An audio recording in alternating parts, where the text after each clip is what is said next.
We head to Long Island, which in general escaped some of the worst of the weather this morning. But now, Nassau and Suffolk counties are experiencing some of the heaviest bands. This is a monster of a problem. Eyewitness News reporter Kristin Thorne continues our coverage. She's live in the Nassau County hamlet of Oceanside. Kristin. Bill, let me tell you one thing we've been experiencing here around Oceanside all day today, thunder and lightning. I haven't heard about that happening other places, but we've been seeing it here. In fact, we had a crash of thunder just a few minutes ago. In terms of the rain, it has finally eased up here in Nassau County. We're hearing that the storm is now moving out to Suffolk County, but so much rain today. It really reminded me of Hurricane Irene. Do you remember that? Just the amount of rain that came down? Look here at Nassau Road here in Oceanside. You see that car down there with the flashers on? We saw that car trying to make its way through. In fact, there was so much water coming up, I couldn't even see the front of the car. Well, you can see what happened to that driver. This whole area of Oceanside is flooded.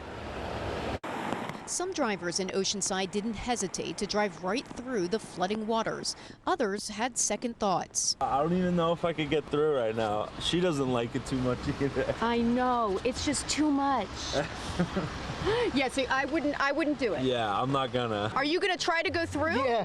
You sure? You think you should do that? No, I'm doing it. Yeah. The rain didn't relent the entire day. It just kept coming and coming. It snarled traffic all over the place. Businesses like this one in Woodbury tried to keep the water out for as long as possible.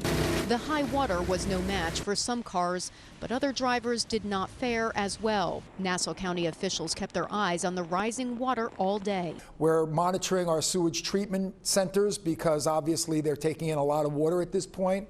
And there's reports of ponding on the roads, flooding. We're asking people to very much keep in mind that you could get stalled or stuck in the water.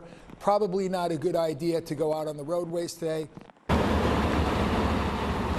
That's obviously what happened to this car as well. A neighbor here in Oceanside just came out and told me that this area of their neighborhood has been flooding since Superstorm Sandy, and they've really been trying to get in touch with local leaders to try to put in some sort of remedy for this area because this is the type of flooding they see all the time. There's something else I want to mention. We don't talk a lot about it, but when I see people walking around in their bare feet or in flip-flops in this water, many years ago when I was covering flooding, I did that as well. I was in rubber boots covering this, and I ended up getting sick. And the reason was because there's a lot of bacteria and just dirty stuff in this water. So when I see people walking around like that, please put on some sort, if you're going to, rubber boots, something to try to protect your body from what is in this water.